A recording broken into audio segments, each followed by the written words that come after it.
Cieslewicz. Yes, I double checked to make sure that I was getting it right, and definitely appreciate you sitting down with me. So, I guess where I'd like to start is, have you ever experienced or ever heard of anything like this happening before? What we're seeing? You know, not really. I mean, the closest I've ever come to an experience like this was in the early 1980s. I was a student on campus, and the Teaching Assistants Association went on strike, and I honored the picket lines. But in scope and size, it was not nearly as big as this. I'll find my notes here. Now, what do you think, what has this last week and a half now, nearing 2 weeks, of demonstrations cost your city, do you think? Well, we're not sure yet. I mean, an early estimate was about $50,000 a day. And so if we've gone 10 days, that could be $500,000. I think that's a good ballpark estimate. And is that in increased security, the police, and cleanup?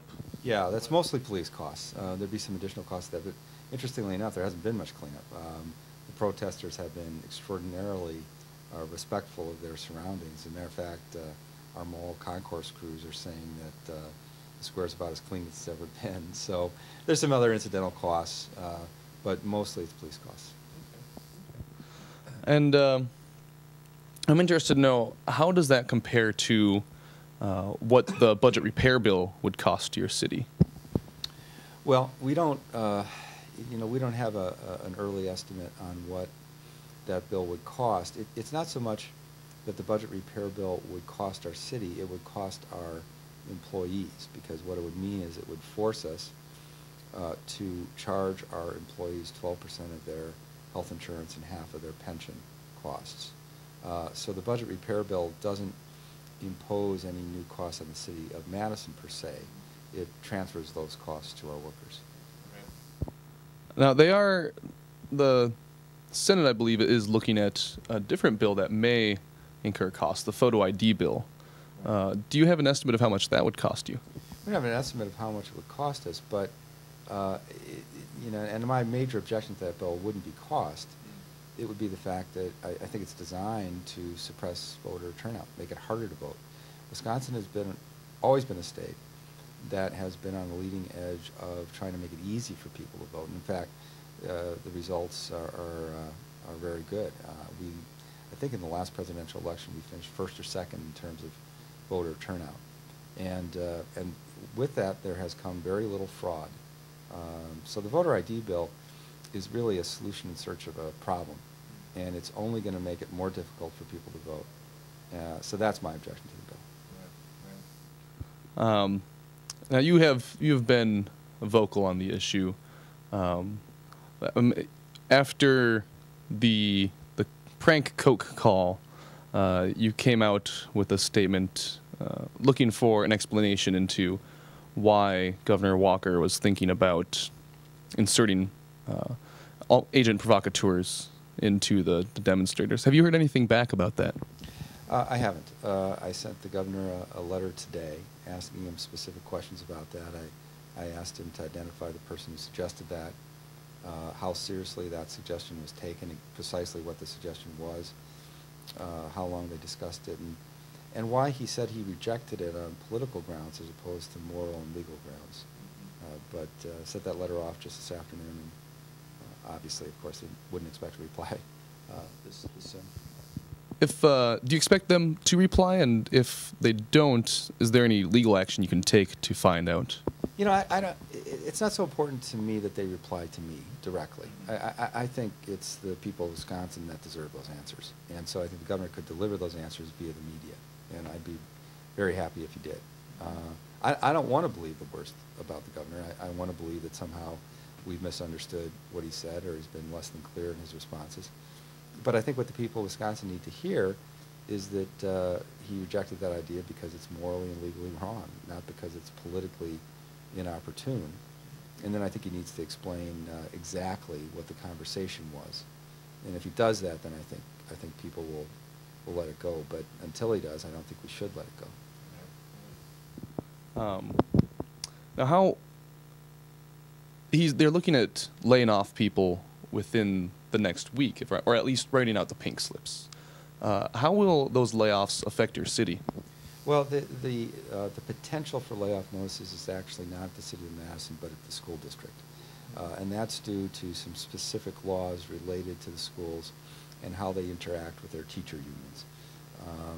They're caught in a bind because the governor's budget for the next biennium comes out next week. But because of the way their contracts are set up, in order to be able to lay off teachers, and they don't want to, but in order to even preserve the option, they needed to inform their teachers, I think by March 1st. And so that's why there was potential for layoff notices in school districts. I don't know whether the city of Madison, whether the Madison School District actually had to send those out, but I do know that many school districts around the state did. Luckily for the city of Madison, we don't have the same provisions, and so we weren't required to do that. Right. Have you, in your busy schedule, demonstrated with the people out in the Capitol? I have. Actually, every day I've gone up to the Capitol. Several days I marched with the Firefighters Union. Today I marched with the Madison Teachers Union, and tomorrow I'm going to march with the Madison Police Officers. Okay. And the police, or the local precinct at least, is planning on staying overnight tonight. Is that right? Yeah, that's what I'm told. Yeah, every night there's a different shift of people who stay overnight. It's quite a scene. I haven't actually slept overnight, but I've been there during the nighttime hours, and it's quite an interesting scene. Yeah, and I can say, having slept there at least one night, that is also uncomfortable if you don't bring the right tools with you. I can imagine. So pack right. All right. But the legislature passed a rule to allow them to close down the building. Right. Do you think that they will follow through with that? Here's my understanding as of today, and we're talking on Friday afternoon. My understanding is that what they're going to do is impose normal business hours, but they won't physically remove anyone from the building. So what that means is normally the Capitol would close at 6 p.m. So their intention as of Saturday night is to close at 6 p.m. but not physically remove anyone. So anyone who's in there by 6 o'clock can stay. It's just that no new people can come in until the following morning when they open again for normal business hours. I think that that's probably not something that we're going to object to. We would have objected to the physical removal of people.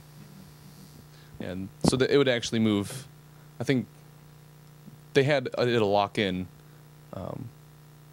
They started to lock in at later in the evening. They've been doing that, and so they've been doing that without really too much trouble, and trouble at all, as far as I know. And now all they're proposing to do is just go back to the normal hours, and we think that that's probably not something that we need to object to.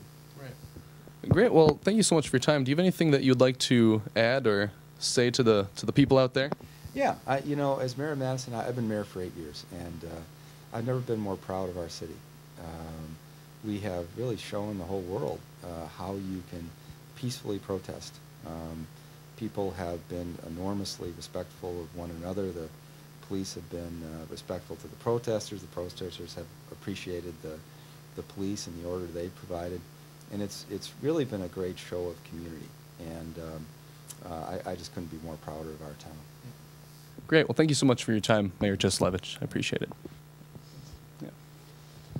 Thanks for the great pronunciation. That's perfect. Yeah. Ed couldn't do it. Really? No, it was like...